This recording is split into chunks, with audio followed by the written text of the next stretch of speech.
Hello, this is Muzzy. We're in my studio in Hampshire, and today we're going to be talking about my track Spectrum, which is on my Spectrum EP. And luckily, we have absolutely no outboard gear here to distract us, which is great because we can just dive straight into the box and talk about sound design, how I make my drums, my bass, how I made the intros and the orchestra sections, and yeah, hope you enjoy.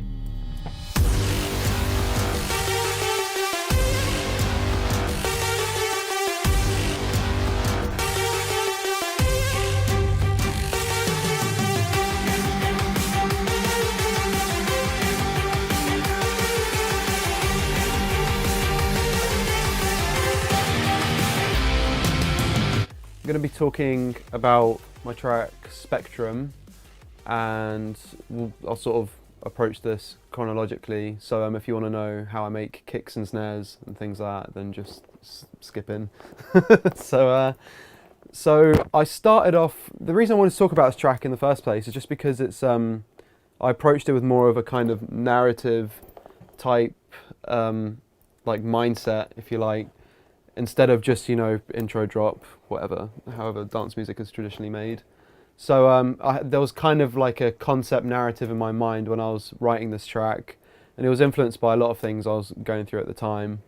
So we'll start off with the intro. And also I'd like to say that I use this program called Mixcraft, which not a lot of people have heard of, but the people who have heard of it, it's generally got quite a bad rep, but I love it. It does everything I need it to do. And I don't normally have all my sounds all in one project. I normally have multiple projects per track. I think Cameron Cricket do something similar. And I also use FL Studio to make stems and drums, and all my buses and things are routed into there, and I bounce everything into audio and I mix the whole thing in audio in Mixcraft. So yeah, intro, which is just starts off with this sort of spooky little pad sound, and this came from a VST called Synplant, which is a very bizarre, silly little synthesizer. And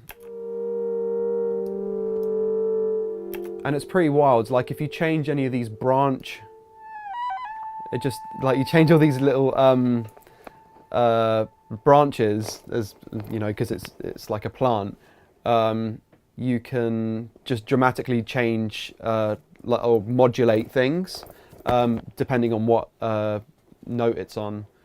So it was really interesting to play with, but to be honest, I didn't use it for that kind of purpose. I just used it to make this really simple, just kind of siny sound. But the way this is modulated is it starts off like dead mono, and then it opens up in the stereo as it progresses. And there's also a distortion LFO, not distortion LFO, sorry, there's distortion automation. So you can see that the drive is just going up. So it just gradually gets more and more distorted and wider and more reverbed. There's also Valhalla being modulated as well, I think, yeah.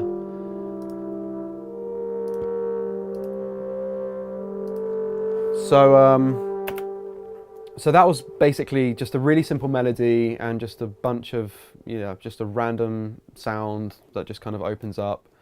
And then I basically built the whole intro around that. So I added just a bunch of like little sounds just to build atmosphere. So if I just skip into this, you can just hear a bunch of like little things around the main synth line from Synplant. And the way I made those is basically on another project file, which is this one.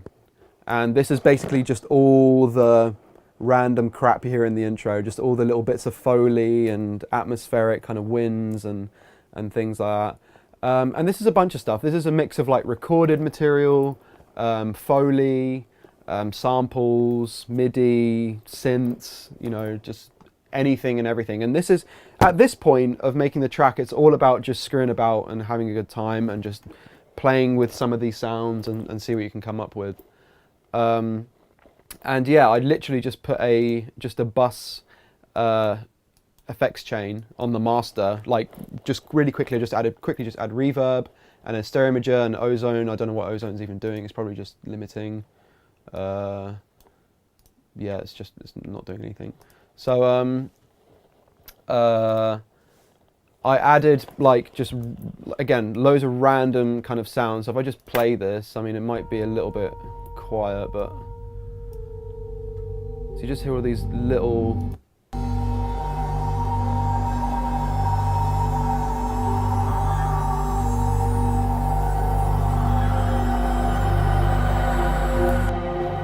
and it sounds like quite a nice brooding atmosphere because when you add it all together, but like it's all just made up of just little kind of silly sounds. Like for example, this thing, I don't know why it's called acoustic piano. I don't know, it's just stupid project naming, but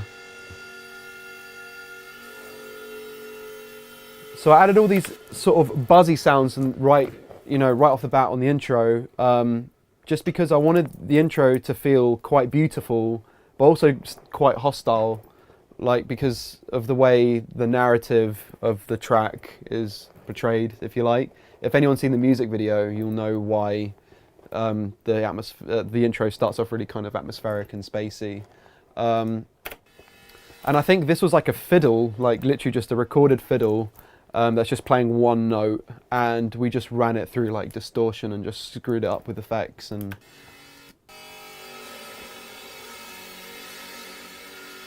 so you can hear that's totally screwed up.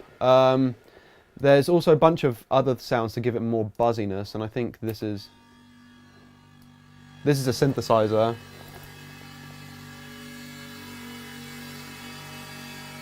And then you're just playing those together. So when you hear the intro, it sounds really melodic and kind of big and beautiful, but then you pick up on these little sounds, and that really helps just adds another angle to the whole overall atmosphere. So this synthesizer, I think. Oh, it's not even a synthesizer. It's something called Journeys. This little plugin just comes with Mixcraft, I think, and it's literally just has a bunch of sounds in it. Yeah, it's just, I think these are all like recorded sounds. They're a mix of synthesizer and recorded sounds, but I'm pretty sure this is a synthesizer. It doesn't sound like anything recorded. But you play those things together and you create something quite spooky. And yeah, that's sort of the more hostile sound for the intro. And then you've got all these little sounds as well. Again, more kind of brooding, weird sounds that, again, I think this is also Journeys. And this is literally just me spamming on a keyboard, just doing that and recording it in and adding reverb and like sort of frequency shifters and distortion and things like that, just to really screw up with it. I mean, I don't normally go to town with effects this much, but for this atmosphere, I just really went ham with kind of just screwing about with random noises.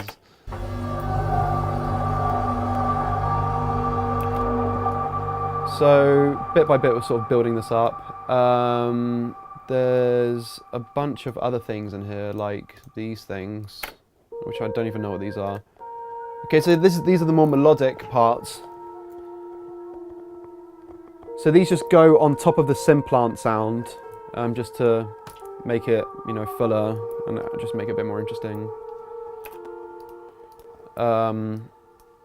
And there's a bunch of these sort of low-end sounds and windy sounds. There you go. See, I mean, I could go on forever just breaking all of these down, but I mean, all these sounds are super simple to make, and it's just a matter of I guess the way you make atmosphere here is the way you use reverbs and putting things in a space, and how far away you want things in a mix, and how a sense of how close things are to you. So it's all about pulling those sounds in and pushing them back out, and I guess that's how you kind of build like a interesting atmosphere. And as you can see, I've used a whole project just for these random sounds, and just layer them together and just see what happens. And then I'll kind of bounce these out separately and then go back into the main project, and I guess this is just like one audio section with some of these sounds.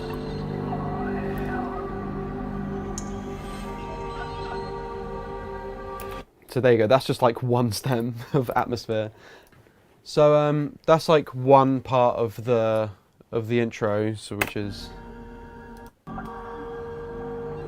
so you layer that with the Simplant sound, and then you've got like a nice bodied intro. But there are also other stuff in the intro that I added, I think.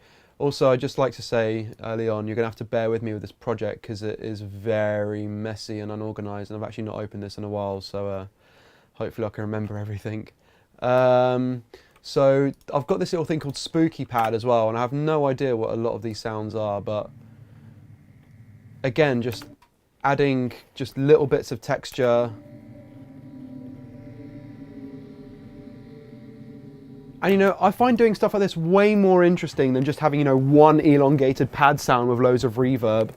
That I just, you know, it's been done and things, and I just think you can do so much more with atmospheres and building atmospheres by adding all just these little sounds and paying attention to what kind of mood you want.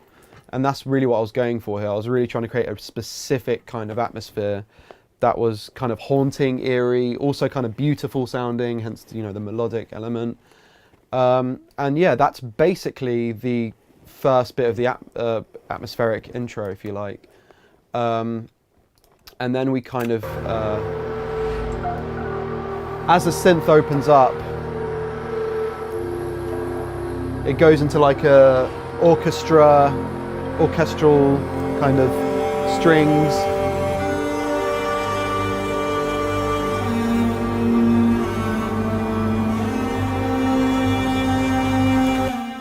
So cello is a composite of three different things. So there's a real life cello in there. There is also LASS cello, which is a sample library. It's brilliant. There is a lot of LA strings in here. But yeah, we try to use a mix of real strings and like sample library strings just to make it sound a bit more symphonic. So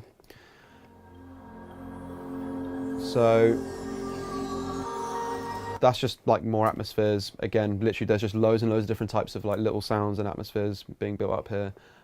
Cello sound, so you have the composite of three different cellos. So that I think, where's the other one? It's got to be here somewhere. It might be this one.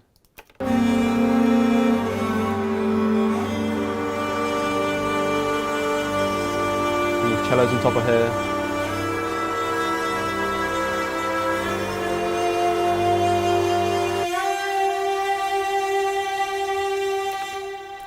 So yeah, that kind of speaks for itself. There's just cello and reverb and yeah, all that good stuff.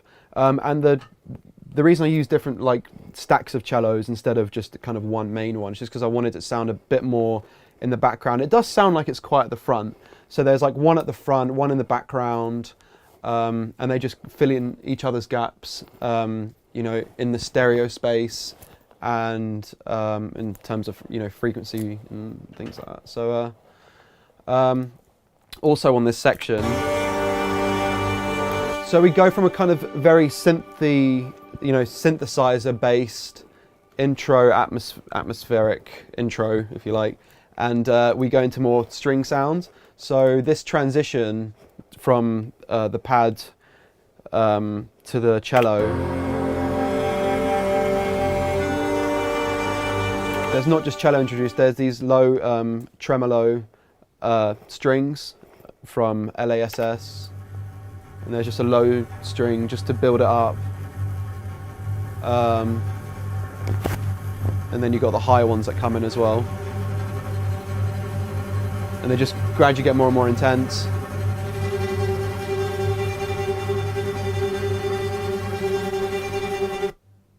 And it kind of cuts off abruptly, but so yeah, again, that's just building tension and making things a bit more dramatic, because we've gone from a kind of peaceful, smooth intro, and going into sort of strong, you know, tremolo just makes it sound a lot more intense for this section, because we go from you know, the pad sound transitioning into the bass, like a big kind of moogie, like synth bass, and the vocals, which just kind of just fill the whole spectrum. So spectrum, haha, excuse the pun.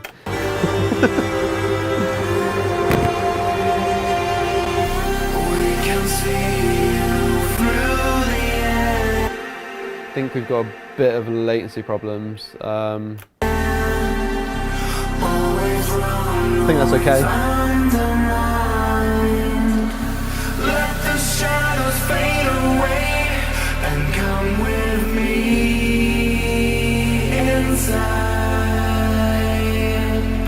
So this section, you've got this big sort of synthy bass that comes in.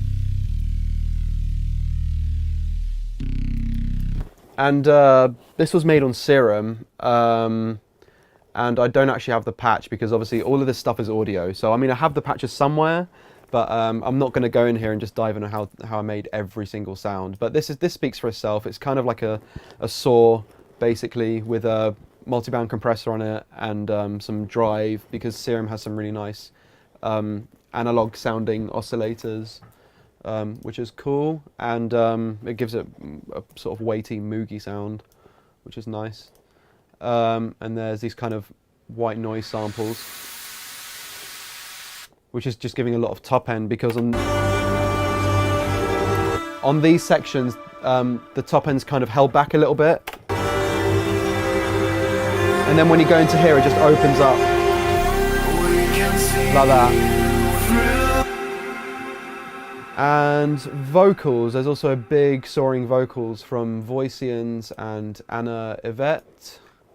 And I'm not going to dive in here and say that I, you know, went into all the, go into all the raw files and, you know, how I did the Melodyne and things like that. But basically my process is get the raws, normally record it into pre's and compressors and things. We don't just go straight into converters.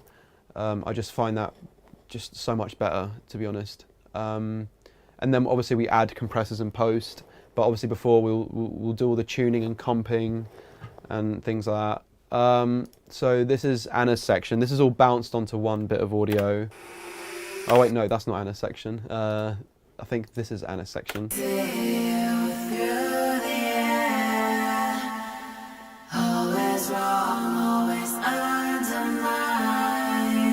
And Anna is just brilliant. Like, this is all her raw harmonies. We haven't used any sort of vocoders or anything like that, which is a lot of people will use for harmonies, but this is all just her, and she's just brilliant.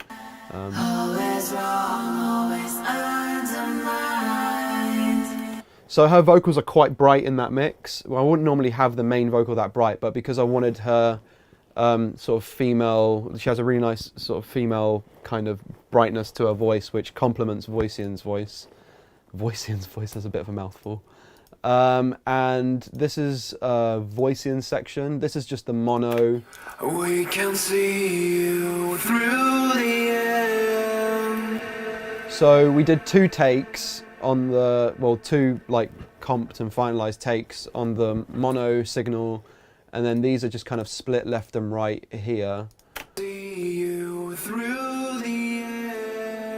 Just makes it wider and just adds like a natural chorus sound without having to kind of automatically do it with a doubler or something, because that always sounds fake and doesn't really sound authentic. So I'd rather just do it this way, and you sort of play them all together. We can see you through the end. And then you've got a vocal that just fills the whole, you know, space. You've got stuff in the sides, you've got stuff in the middle. You play all these vocals together and you... We can see you through the end. And you can just see how much Anna's voice is just adding to Voician's, just the nice, smooth top-end quality, and just it just makes it sound so vibrant. And that's why I wanted 2 singers, you know, she just really made this track, as well as Voician's, of course. And processing-wise, Obviously, Voicians and Anna would both run into pre's and compressors and things. I think Voicians ran into some warm audio stuff, although Anna's process is a little bit different. But yeah, I mean, the signal chain here is fairly simple. I mean, this isn't doing anything. There's a de-esser. Oh, okay, that's de-essing quite... Always run, always under. Okay, that's de-essing quite a lot. But I think that's de-essing right at the start, so it's not de-essing after a compressor. Normally I de-ess after compression, but it seemed to just work here better. I wouldn't normally do this, but... and there's just a little bit of EQ, some compression. It's probably quite a lot of compression. We can see you. Yeah, so that's slamming around 5-6 dB of gain reduction. Valhalla shimmer, amazing reverb. Anything by Valhalla is just incredible. There's also this amazing little plugin called Gain Reduction by Joey Sturgis. We can see you through the air. And this compressor is really, really aggressive, and it's you know, there's only two parameters. You know, it's really difficult to screw it up. It's super easy to use, but I'm only tickling like a little bit, but it's actually dramatically compressing it a lot more, even though it's only doing, you know, minimal gain reduction according to this VU. So yeah, I mean, that just gives it, like, obviously compressing vocals obviously gives it a lot more weight, and just sucks out all the quiet parts, brings down all the loud parts. We can see you through the air. And yeah, that's basically the vocal chain, and the Anna's vocals would have been more or less the same. I mean, it would have been, obviously I haven't got the effects chain here because this is all pre-bounced, but it would have been more or less the same, you know, just slightly different EQ ranges, slightly different compression ranges according to her voice. A lot of people use parallel compression for vocals. I tried to stay away from parallel compression just because I don't like the idea of having two channels doing stuff. I'd rather just have one big channel that's, you know, good from the get-go, and I don't have to screw around with duplicating channels and, you know, squeezing the life out of one and, you know, leaving one quite dynamic. There's also another cool thing to this vocal, which is this thing, which is mental. It sounds like it's like a reversed reverb, which is super easy to do, and I think it's actually quite common now. I think a lot of people do this. So the idea of this sort of reversed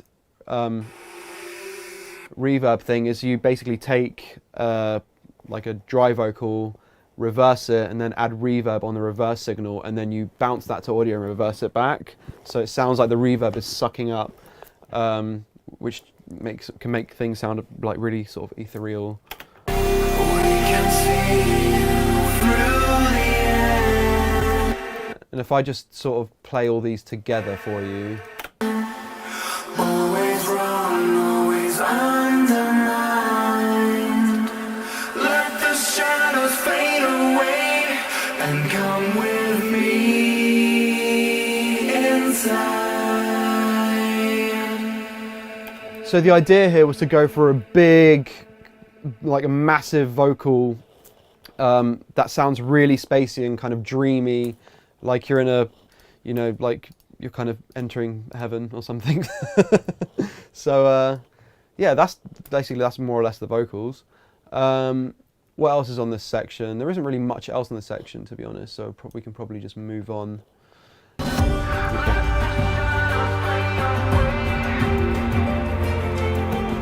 So here we just dive right into the orchestra section.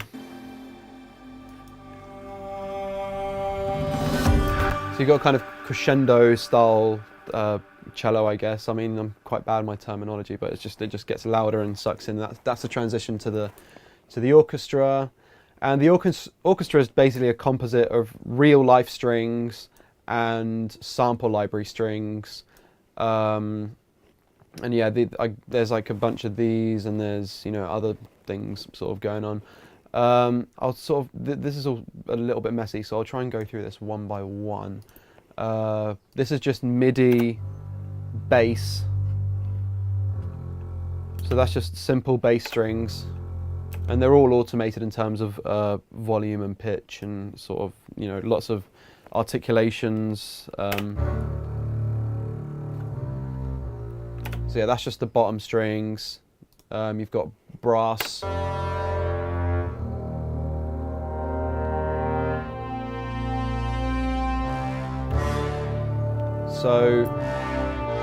So the brass would be going through, I guess, some slight distortion, just to make it sound really big, and you can get away with that with brass sounds, just to really squeeze out the mid range and make it, you know, stand out in the mix. Although these brass sounds are quite sort of plasticky sounding, but they, you know, they do their job quite well, I think. And then there are these sort of layers of tremolos.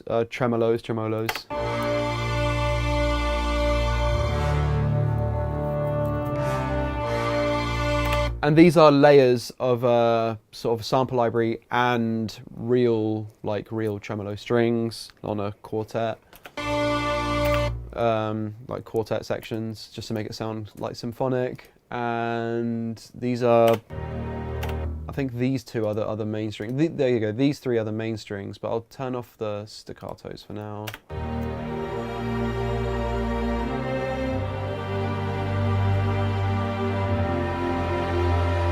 So these are all the legato articulations.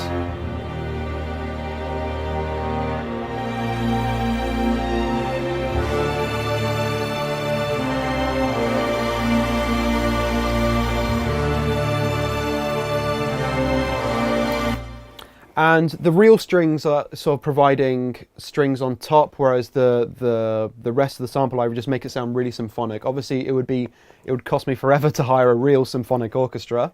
So obviously, this is where this comes in handy. And there's also the staccato section, where if I just, you know, I wish there was a quick way to do this. So it starts off like quite gentle staccato.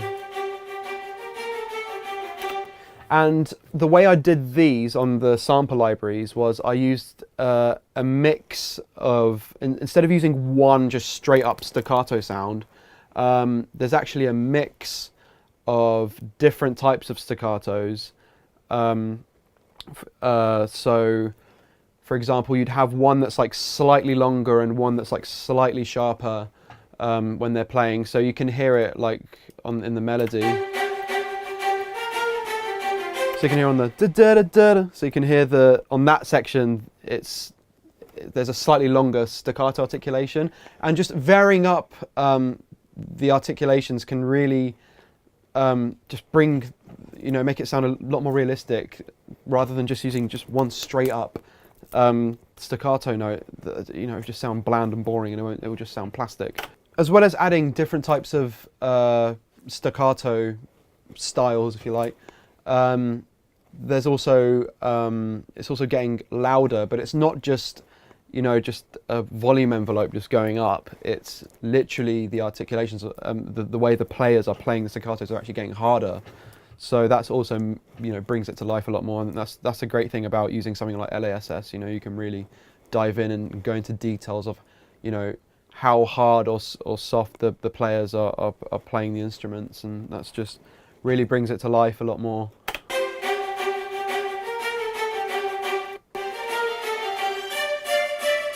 So that's where the orchestra section peaks, which is this section, which is where the sort of root key changes a little bit.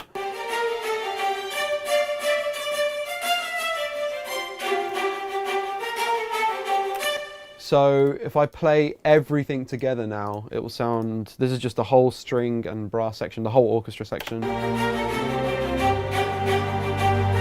So it starts off fairly quiet, you know, not playing so hard. And then on this bit,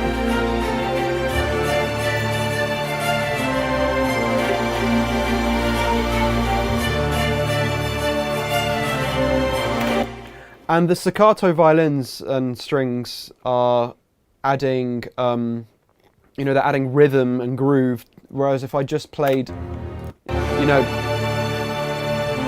the legato section would just sound just too straight, whereas this is adding, you know, more of a, it's adding movement to the whole orchestra piece, if you like. So what else is going on in this section? There's a bunch of percussion sounds. There's these risers, like string risers, which if I just unside all of these. So it sounds really suspenseful and intense, something you'd probably hear in a horror film by itself, but you add it into the mix and it you know, adds a degree of intensity when you're going through transitions. There's a bunch of other stuff, you know, like percussion and things. There's all these little stingers. You know, these are just reversed cymbals and booms. These are probably all just samples from somewhere. I just have way too many Foley samples. They're probably using drum samples. So there's like a different version of the vocal on this section, which is just if I play it on top, if I play it right now, it'll...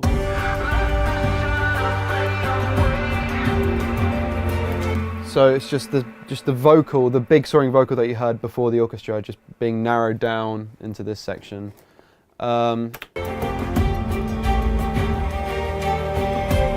Obviously here you have all the percussion and things, which I won't go into details too heavily, but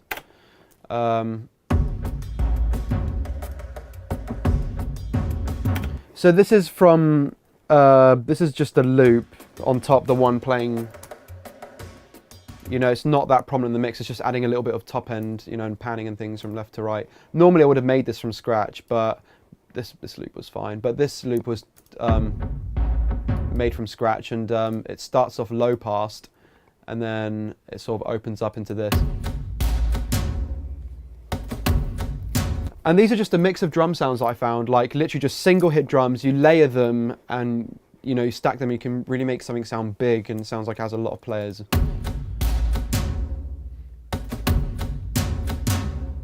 And, you know, you sort of play all those together, and I think this is the more brutal one. So this is when the full weight of the orchestra comes in, you add more percussion in. So you can really hear that, and yeah, you play all those together. And starts off quite tamed, and then it gradually opens up on this section, and then on this section, and then we just cut off the percussion there just to allow the strings to really just fill out every single inch of space, you know, in this section of the mix. And then we sort of bring it back in on the second section on here.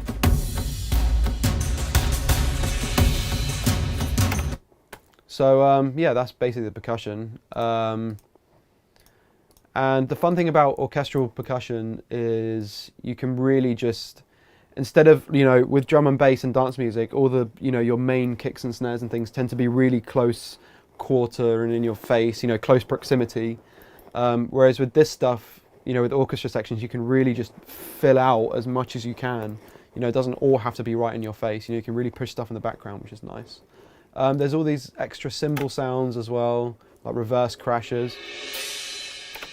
Again, just adds a bit of movement and life to the percussion. And you have all these impact sounds, oh, I think I already talked about those. So that's where the percussion cuts off. And then it comes back in.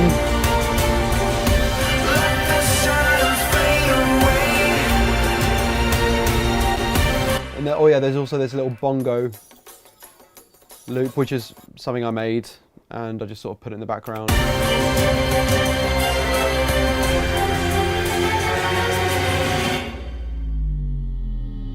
And then this section speaks for itself. Just a bunch of stingers and reverse sounds, and that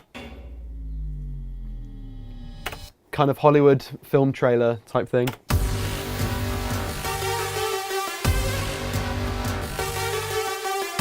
Now I really like this because it goes from a nice big orchestra sound to a really big synth sound. So there's really not, you know, this is all basically electronic. So there's just that little pad sitting on top on this section, which isn't really doing much. More white noise. There's also the violins on top of here, which are doubling up with the synth sound, the main lead, the da da da da da da. And there's more orchestra drums here. And these are just the basses that sit on top. So again, this would have been made on Serum, just screwing about with FM synthesis and you know, just adding liberal amounts of reverb. So it sounds quite gritty and crunchy. There's actually a Reese called Dead Limit Reese, although it sounds nothing like the Dead Limit Reese. It came from an original Reese patch, which I just kind of screwed up. This is run through a vocodex, FL Studios vocodex, I think, as well. So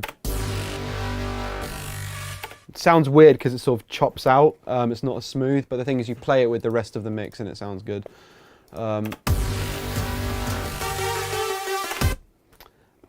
So main lead sound is this.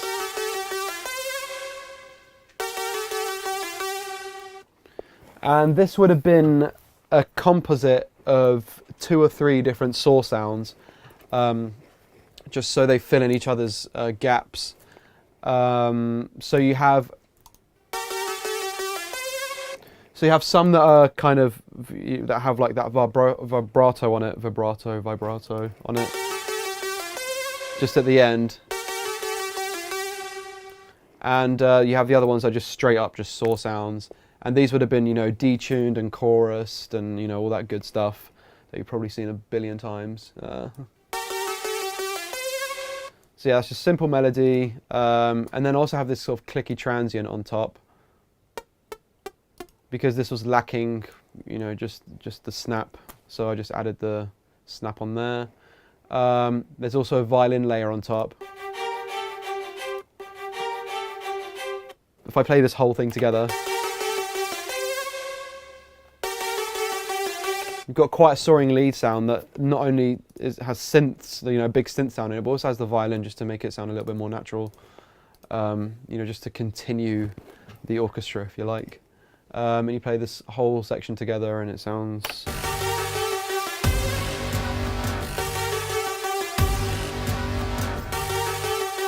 Violins.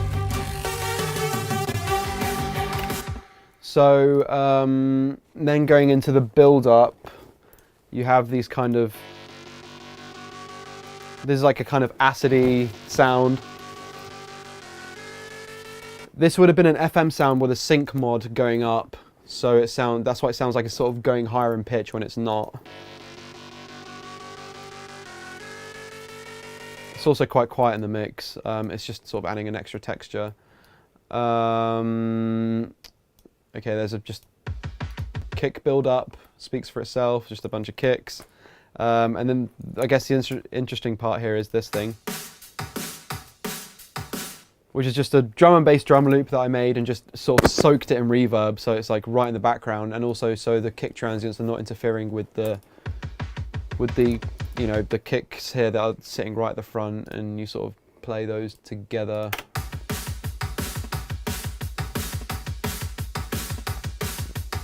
There's also a pitch envelope on there, so you can hear the pitch going up right at the end. Right, what else is in this section? This project is just ridiculous. should have probably tidied this up before you guys got here. Oh yeah, there's also a guitar staccato build-up.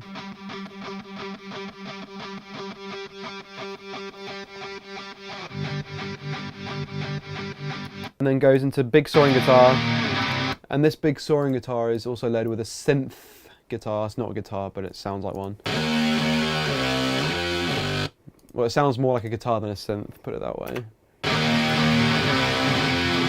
So all the guitars here are recorded by my friend Sean Kennedy, who's just brilliant. And we ran it through a bunch of, you know, signal processors, and I think these are cabinet models, like simulators rather.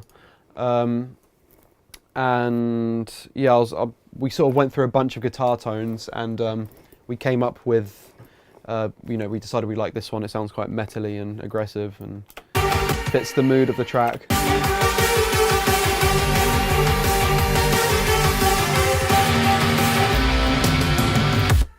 So the synth guitar would have literally just been like, I guess, 2 or 3 layers of saws that are just squeezed together with a wave shaper or something. Again, this would have been Serum. Like, Serum is like my go-to synth, really, for pretty much everything. Unless there's something really specific I'm looking for, but most of my, you know, very electronic heavy sounds will come from Serum. You have these sort of little build-up trickeries. So that's literally just something with a really fast pitch LFO or some sort of ring modulator on it, and just rising up in pitch. Super easy to make, and you just sort of stack a bunch of these together, and you have this riser as well.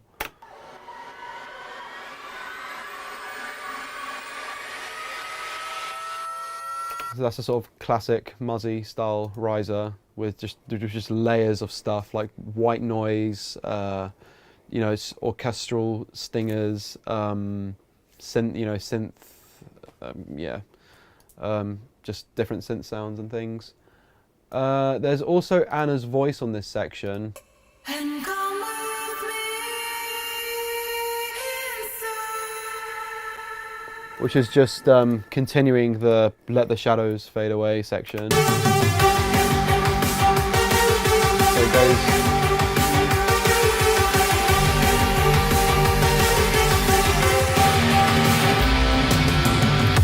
You also have a brass here as well. Okay, that's not really doing much, but... And then into the drop, which is what everybody wants to hear anyway, probably.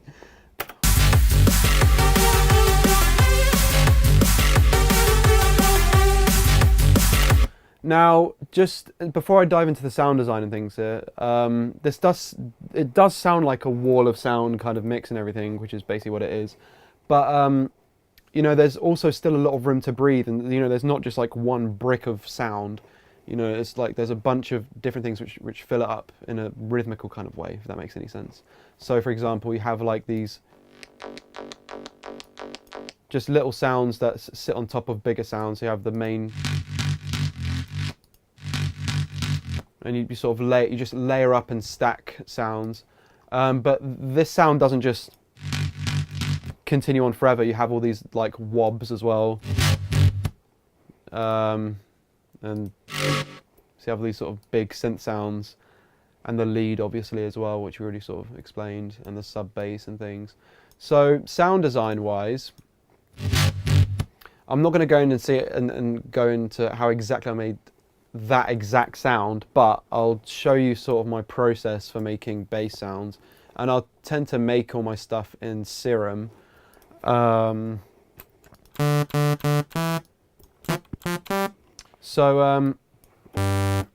yeah, so Serum, this is how I this is my go-to synth for pretty much everything. And for a kind of like wobby bass like that, if you like, I'll start off with just a saw and, you know, a filter, I guess. But I'll probably make this an envelope and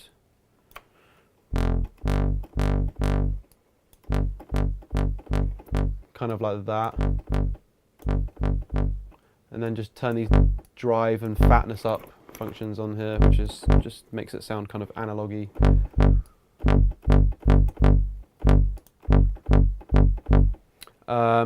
Also, just to remove any of the kind of clicks, I'll sort of just adjust the attack and release slightly, turn mono legato on.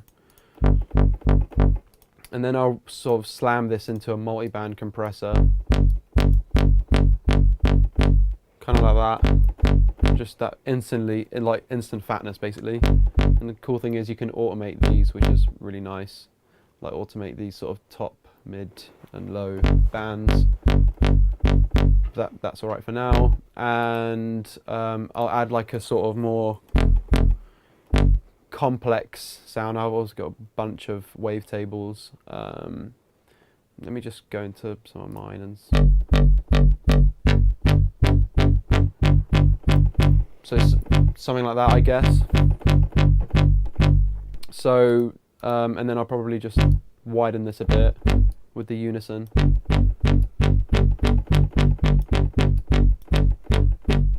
Going into the global settings and just narrowing down the stereo width of the detune can actually kind of help, because these Serum defaults to like 100% width, and so it doesn't need to be that wide, to be honest. So probably just, I mean, when I actually get to the mix and engineering, I'll probably shape the stereo field a little bit more, but this is just a sound design process.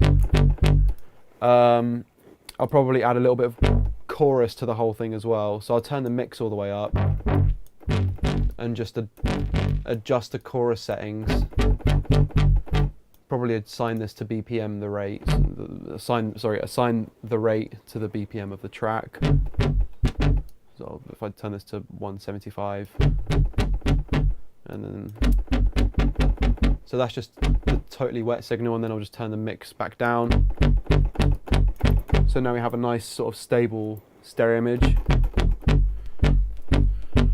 I'll probably turn this rate down.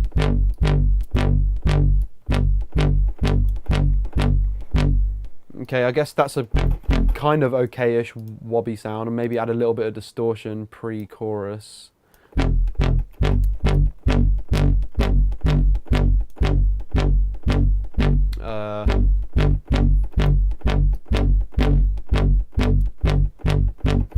Maybe something like that. I guess that kind of works. Let me just take the limiter off FL Studio, and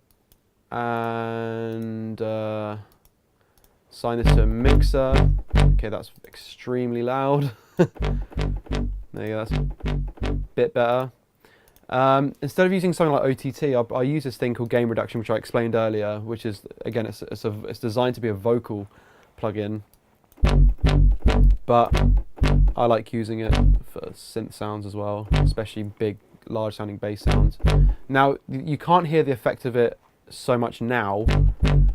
Also, using this gain knob will actually add some natural sort of saturation without clipping it. So, and then I'll add reverb, probably Valhalla Room, because it's just incredible. And adding reverb before the compression, but just keeping the mix really low.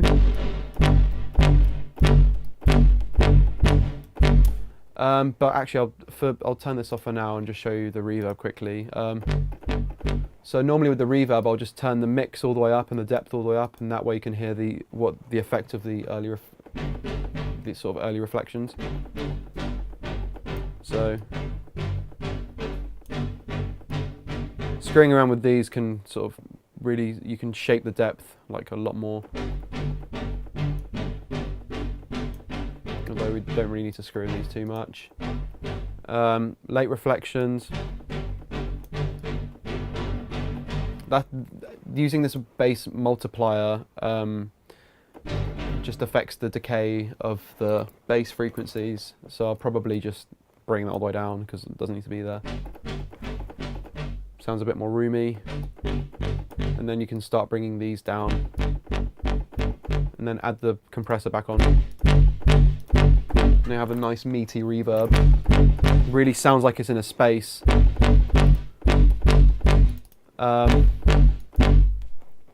And then after that, it's all about just adjusting these parameters to taste, like, and adjusting these. You could even FM some of this stuff, turn this all the way down, and you can make like unique sounds like that.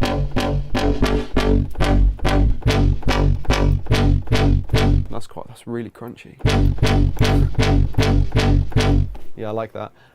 So that's sort of my process for basses in general, especially for ones like this that sound, you know, like big roomy. So and yeah, if I go back into here, you'll hear like This obviously has a lot more top end and distortion and different layers, and so. But the principle is the same.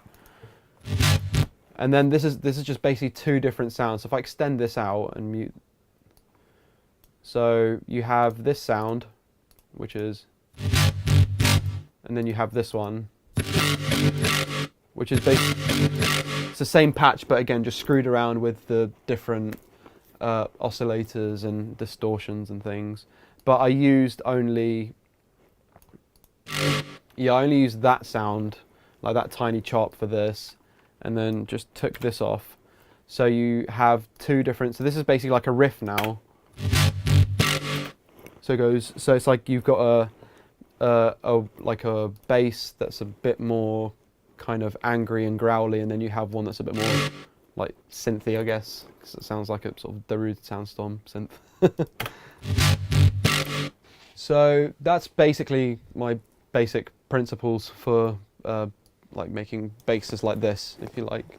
And then you got these sort of sounds as well, which are more guitar based, but again they revolve around the same principles I showed you on Serum, except, you know, instead of an LFO, you know, wobbing, it's just a kind of stabby envelope. So just to make it a lot more pounding, and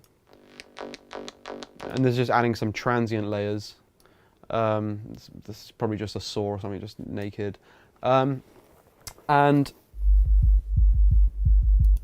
there's the sub bass. And for the sub bass, I'd normally add, like, you know, second and third harmonics on the sub with like a waveform. Like, I guess for subs, let's just get rid of this and start a new Serum.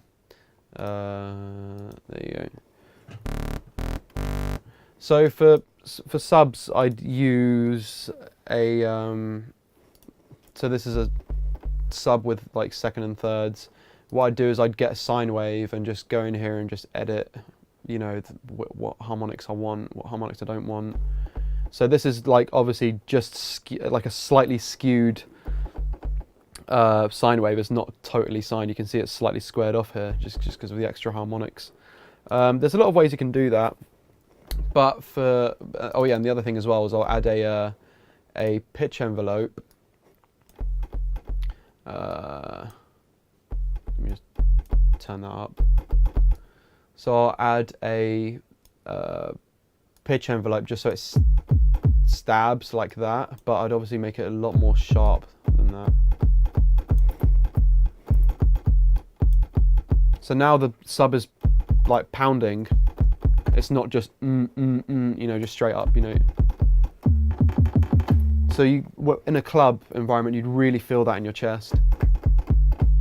So that's basically what I do for subs. But for this sub, there is a pitch envelope on there because you can hear the thump, but there isn't any second and thirds, I believe. I'm not totally % sure.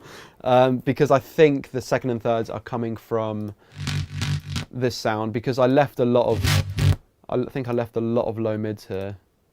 Yeah, so this is just a bit of EQ.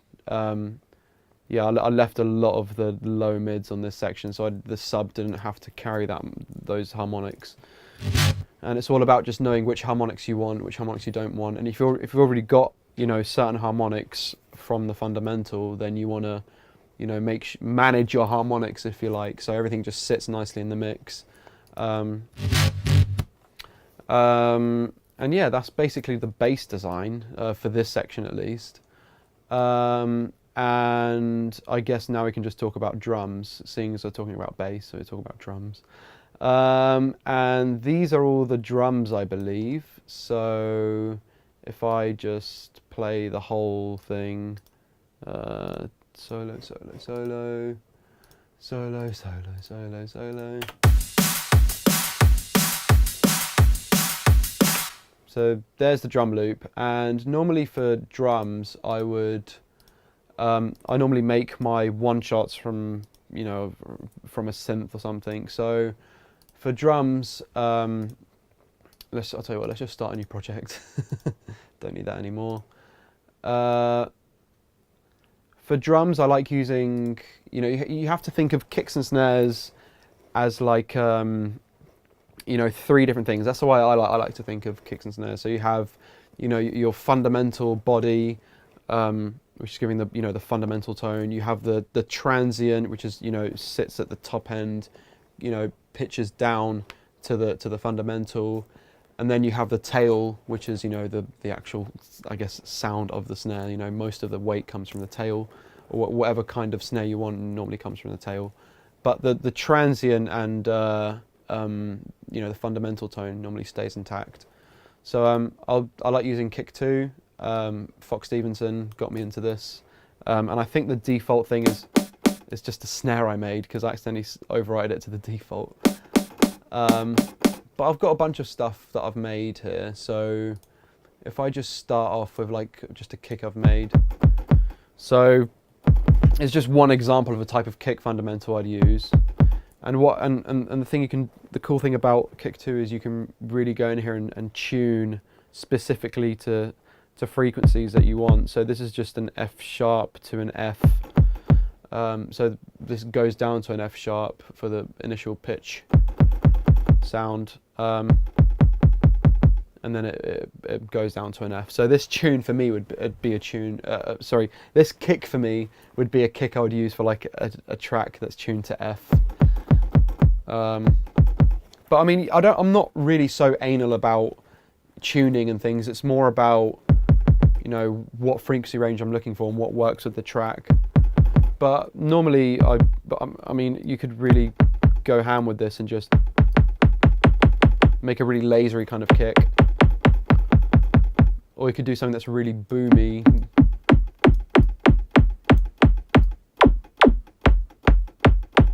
So I mean, you could play with this forever basically, and it's just like, you know, you just screw around with this. I mean, for Spectrum, I think it was like this. Oh, okay. I think this was like the fundamental body. I try not to add too much click on this section, but if I do, then I just normally have the default pitch amp, which I think it defaults like this, just so, you know, you haven't got a harsh transient here, because you want to leave space to phase align an actual transient made separately to fit the fundamental of this kick. And all these sort of click sections are muted, although sometimes you can use these. You can add all these extra harmonics on the sub control section. And then for transients, I'd normally dive into Serum. This is a relatively new thing, so I'm quite rusty on this, but this is something Camo and Crooked taught me, which is to use Serum for just for phase control. So yeah, I'd use Serum for phase control here, using just a sine wave, and I'd normally just pitch this up and then add a pitch envelope, and let me just adjust this. So it's literally just a tiny click. Actually, yeah, there you go, there's my envelope.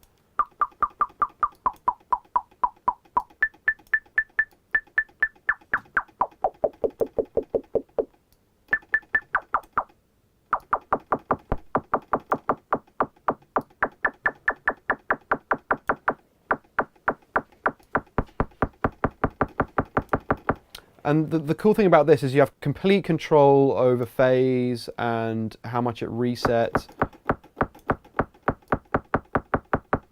of where you want the phase exactly to start. So if I layer these together, oh, that's on a really weird tone. What was the note I had? I think it was that one. So if I just shorten this a bit. Oh wait, no, I don't think I can. Oh well, let me just add another.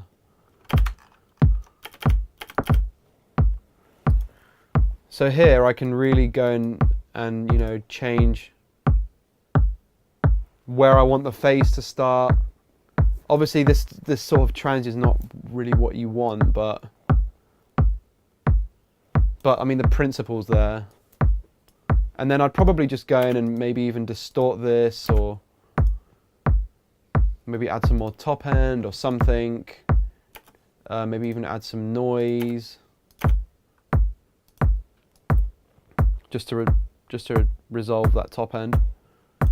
Probably do a bit of EQ or something, just whatever it needs, like whatever it is I'm working on it, you know, just find out what it needs. I'll probably remove a lot of these mids for this one. And obviously you just build up on top of that for the moment. So you just do that for ages and just get the tone exactly how you want it. And then I'd use an acoustic layer as well. So I'd normally use something like Addictive Drums for an acoustic layer. So obviously there's just a rubbish kick, but so if I go into Addictive Drums,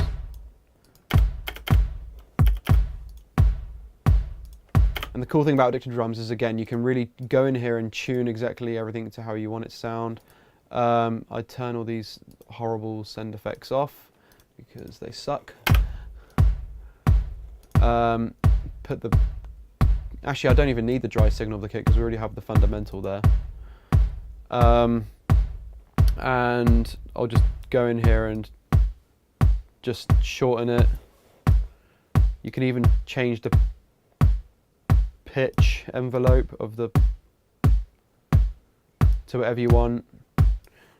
I'd sit here for hours and, you know, get an EQ like Fab Filter and, you know, just analyze, you know, where my fundamentals are sitting and make sure everything's phase aligned, and, you know, I just do everything like that, and then I just sort of squish everything with you know, distortion and compression and all that goodness. And that's how I sort of build, you know, like a kick. That's the fundamental. Obviously, I'd sit here for hours and hours and hours and just work on one sound and, you know, get it perfect. You know, it's not something you can just do in like a few minutes. I mean, but the cool thing about this is once you understand the principles of making your own, you know, one shots and things, you get better at it and it becomes easier and it becomes way more fun, and you have so much more control over, you know, pitch, phase, you know, length, without having to go into audio and cut everything up. But then once I've sat here and you know, been super, you know, like precious with my, you know, with the sound design of the kick and snare and things like that, you know, I just run it here into audio and, you know, treat it much more like a sample. So it's just so this was the kick for Spectrum. So you can hear the fundamental and the transient there, and you can hear the cymbal on top just for top end, and you know, you can hear some stereo boominess. So if I show you on Ozone what's going on exactly, so you can see there is some stereo width coming from, you know, the reverbs used and the overhead signals. And then for snare, it's the same principle. So if I change this Addictive Drums patch to a snare, right, let's get rid of this serum for now, and then I'll just change this quickly to a, just so I don't have to sit here making one from scratch. So I've got my drum fundamental. There's also some top end click on here, so I'm not going to bother with the whole serum stuff for now. But oh wait, that's the amp mod.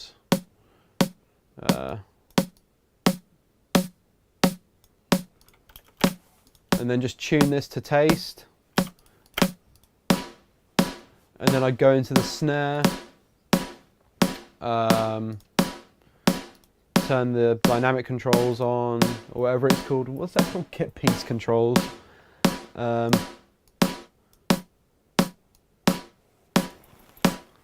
You can, again, change the pitch, tune it to my fundamental.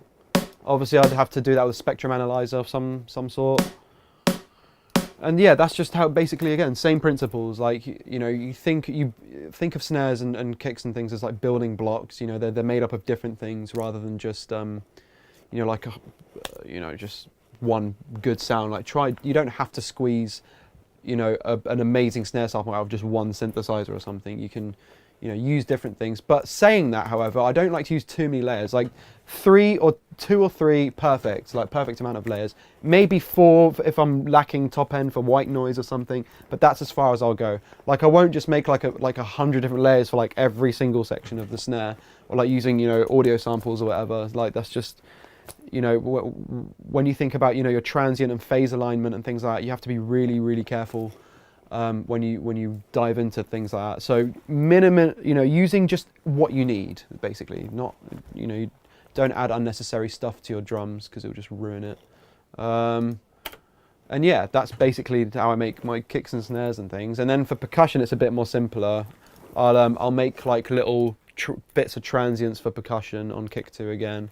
Just, you know, short clicks. And I'll before I do that, I'll find like actual percussion samples I want to use, you know, be it hi-hats or bongos or taikos or whatever it is. Then I'll make a transient, like an electronic layer, just so, you know, it's keeping up with the rest of the weight of the kicks and snares and the bass and things like that. So yeah, that's basically how I do percussion. And then here you just have a bunch of cymbal layers and things. This is just a drum loop from a sample pack. You know, for stuff like, you know, just percussion things, I'm a bit more laid back about it. You know, that's just really quiet in the mix. That's just more percussion one shots and things. And then I have, oh goody, I have a Vengeance sample in here. Everybody's favorite sample company. That's just a cymbal that's just been screwed up and things.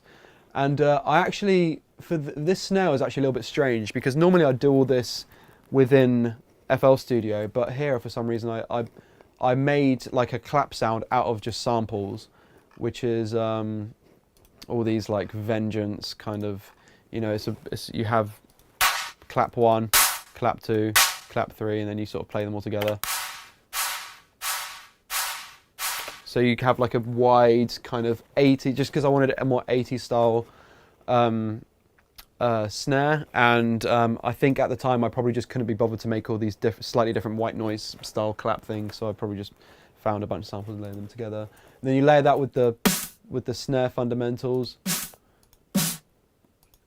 So this is like embodiment of 2 snares that I made. So you have this one and you have that one, and I sort of, you know, merge them together, and all of these snares together. So this thing, although it looks like a lot of layers, this is basically treated as one sound.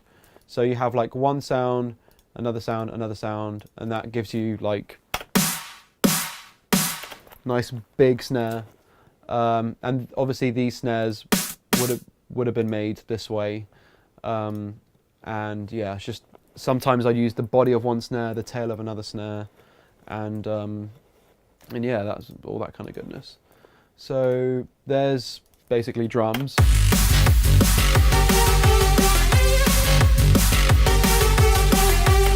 Another thing that's really important I want to talk about drums actually is, so if I just solo all these, is basically, you know, bussing the drums and I guess mastering the drums, so if I just play the drum loop by itself, so I'd normally run this into a compressor, although it's not really doing much, and some ozone. Well, this is on the master bus, so just so you can see like how controlled the stereo image is as well. So that's the good thing about making everything from, you know, as much as you can from scratch, at least the main parts, because you can really dive in and control how, you know, the phase alignments, how much stereo you want. So if I play this drum loop just by, oh God, what's going on here? So if I play this drum loop, just solo the side, and then solo the middle. Sounds very similar both in the middle and on the side. So like that's kind of what I aim for, just so it sounds like one big body of sound rather than, you know, I hear a lot of tracks where you solo some of the side signal and then there's like a completely different drum kit that's just completely widened out, and then you have like a fundamental right at the front. I mean, that can sound cool, but for these kind of rocky style big sounding drums, I like to have them all just one big cohesive thing. So that's kick and bass and snare and sound design and things like that. The rest of the track pretty much speaks for itself. I mean, it's more just, you know, compositional, if that's even a word, slash artistic, creative decisions, you know, but the principles are all basically the same. And there aren't any more or less sounds being used here, to be honest. You know, that's just a big, you know, 80s style sound, like this one right here. Again, super easy to make, just compression and reverb basically. And you also have these sort of big chord sounds, sort of open up. Again, that kind of speaks for itself. It's not a difficult sound to make. I mean, if you've noticed a trend here, I like to keep my sound design super simple. Like, I really don't go too far into, you know, for me, as long as it just sounds good, you know, then it's fine. And you know, I like the sort of simpler saw-based sounds because they sound more 80s style, and I like that big moogie kind of synth style.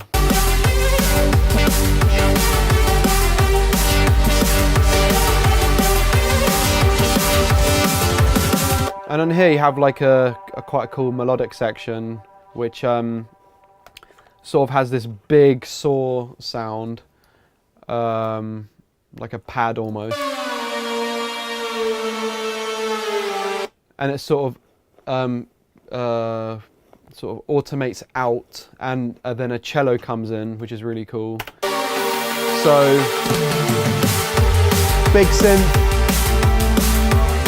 and then cello. So that's just like dynamically switching between, you know, the more, you know, the acoustic style, you know, real cello and a synthesizer.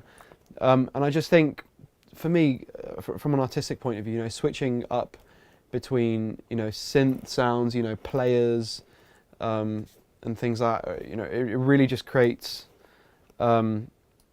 it just makes everything sound a lot more interesting to me. I don't like just having, you know, just one sound, you know, one track just completely made of synths, or one track just completely made of, you know, recorded instruments and things.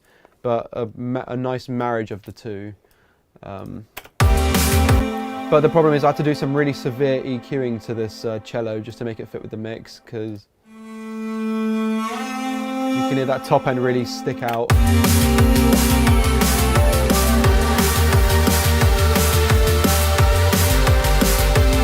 And yeah, the rest of this track is basically just bringing in and taking out, you know, just the sounds I explained before with very similar, you know, sound design principles that I explained. So here we have some percussion loops that are being introduced. Although that LFO sounds a bit weird. Sorry, the side chain, but that's all right.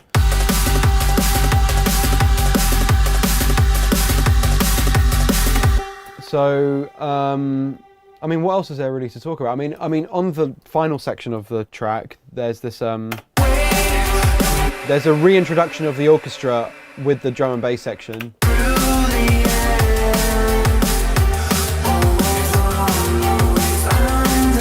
So they're just really just far into the background. You can still hear them.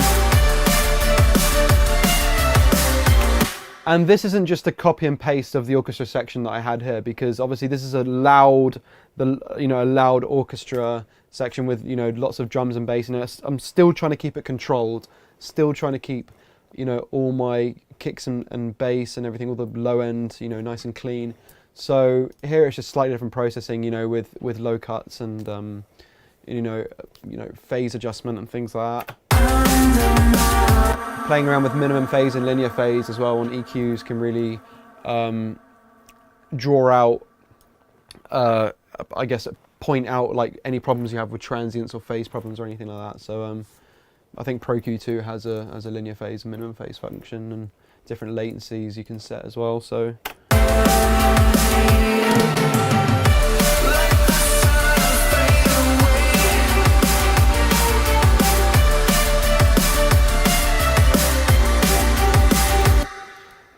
And this track sort of ends again with the brooding atmosphere sound. So there's a reintroduction of the sort of buzzing noise that you hear in the intro, which I sort of put there again just so, you know, the outro feels familiar. You know, it's not just totally random. So you'll be able to sort of hear it creeping in there. So it's using that same project file that I was using before. You can hear some sort of reversed harp sounds and things like that, which is really nice. And yeah, that's basically how the tune ends. And there's, you know, there's a cello at the end that everyone's familiar with. This is just the LASS cello. This isn't any recorded cello.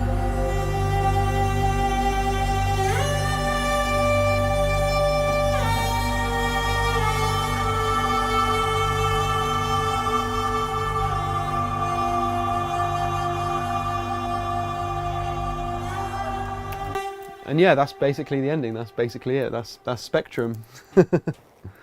So yeah, that was my track Spectrum. Hope you enjoyed watching me break it down. Hope you learned something. And yeah, if you want to listen to the rest of the EP, go check it out. It's out now on Monster Cat, part of the Spectrum EP. Yeah, peace.